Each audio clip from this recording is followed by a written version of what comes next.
आज का विषय है अंतिम दिनों का प्रचार। हालेलुया। अंतिम दिनों का प्रचार यानी कि पांच प्रकार के प्रचार की कलीसियाओं के पास आवश्यकता है। पांच प्रकार का प्रचार हमेशा कलीसिया के अंदर करना चाहिए। पांच प्रकार का प्रचार जो हमेशा हमारी कलीसिया के अंदर होना चाहिए, हर एक कलीसिया के अंदर होना चाहिए। हालेलुया। आज हम ये जानेंगे कि पांच प्रकार का जो प्रचार है वो कैसा होना चाहिए, कैसे होना चाहिए। हालेलुया। कि परमेश्वर क्या कहता है उसके बारे में, क्योंकि आज अंतिम दिनों का ये प्रचार जो है अंतिम दिनों में जो प्रीच करना चाहिए परमेश्वर के दूसरे आगमन के लिए, है ना, वो क्या होना चाहिए मेरे प्रिय। आज यही हम जानेंगे, मेरे साथ निकालेंगे 1 कुरिन्थियों 15 अध्याय 3 और 4 आयत। 1 कुरिन्थियों 15 अध्याय 3 और 4 आयत देखेंगे।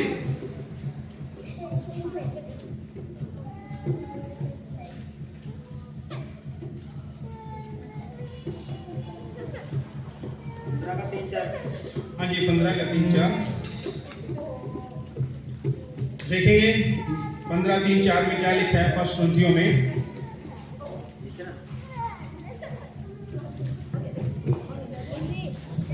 इसी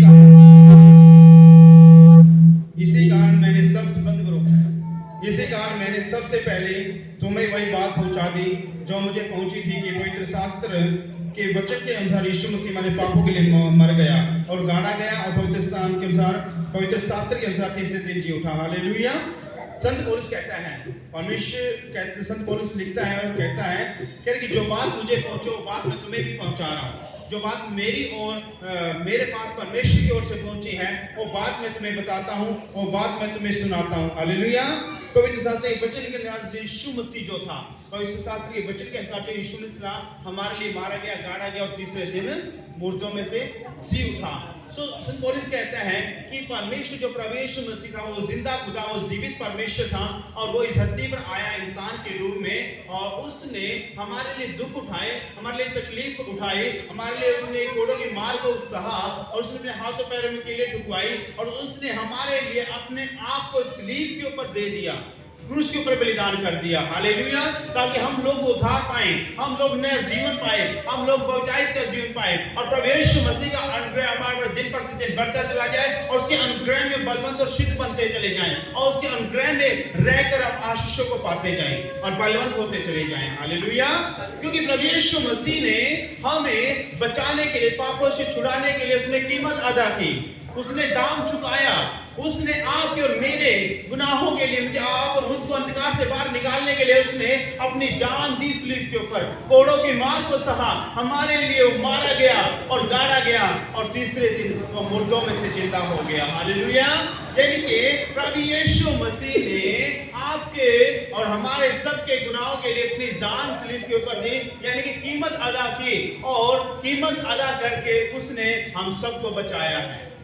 जिस प्रकार हम दुकान में जाते हैं और हम सामान खरीदते हैं और सामान को खरीदने से पहले में कीमत अदा करना पड़ता है, उस सामान की हमें कीमत पे करना पड़ता है। आप बाइक खरीदने गए कंपनी के अंदर, उस बाइक को खरीदने से पहले आपको उसका दाम चुकाना पड़ेगा और उसका दाम चुकाओगे, उसकी अमाउंट भरोगे, तभी वो कंपनी आपको बाइक कंपनी से बाहर लेकर जाने देगी, तभी वो बाइक आपकी अपनी होगी जब आप उसका दाम चुकाओगे। उसी प्रकार से प्रभु यीशु मसीह ने आपको बचाने के लिए, प्रभु यीशु मसीह ने आपको अंधकार से बाहर निकालने के लिए और यीशु मसीह ने आपको नरक में जाने से बचाने के लिए उसने दाम चुका दिया, कीमत चुका दी, अपने आप को सलीब के ऊपर दे दिया और वो तीसरे दिन मौत को हराकर जिंदा हो गया।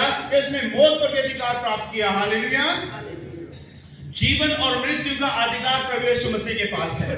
जीवन और मृत्यु का अधिकार प्रभु यीशु मसीह के पास है और अधोलोक की चाबी और कुंजियां भी यीशु मसीह के पास है। हालेलुया। उसने मौत को हराया है, उसने मौत को हराकर वो जिंदा हुआ है और आज तक इस धरती पर, इस पृथ्वी पर, संसार में कोई भी मर के जिंदा नहीं हुआ सिवाय प्रभु यीशु मसीह के। और प्रभु यीशु मसीह ऐसा परमेश्वर है जो मुर्दों में से तीसरे दिन जिंदा हो गया था। हालेलुया।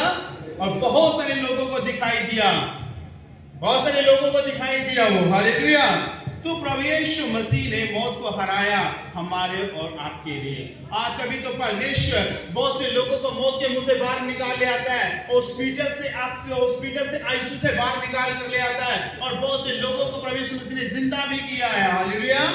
वो क्या नहीं कर सकता? वो सब कुछ कर सकता है मेरे प्रियो। इसलिए मैं उसके उस बलिदान को याद रखना है, उसकी उस कीमत को जो उसने हमारे लिए चुकाई याद रखना है। आपके गुनाह और पापों के उसने कीमत चुकाई है, उसने दाम चुकाया है, अपना पवित्र लहू आपके लिए बहाया है। उसने कोड़ों की मार को सहा है, हाथों पैरों में कीले टुपाइस दर्द को सहा है, सर के अंदर कांटों का ताज डाला गया। जब ताज नहीं आ रहा था, कांटों का हथौड़े से जबरदस्ती ठोका गया उसके सर के अंदर, और वो कांटे चुभ गए उसके सर के अंदर, और खून बह रहा है उसके सर से।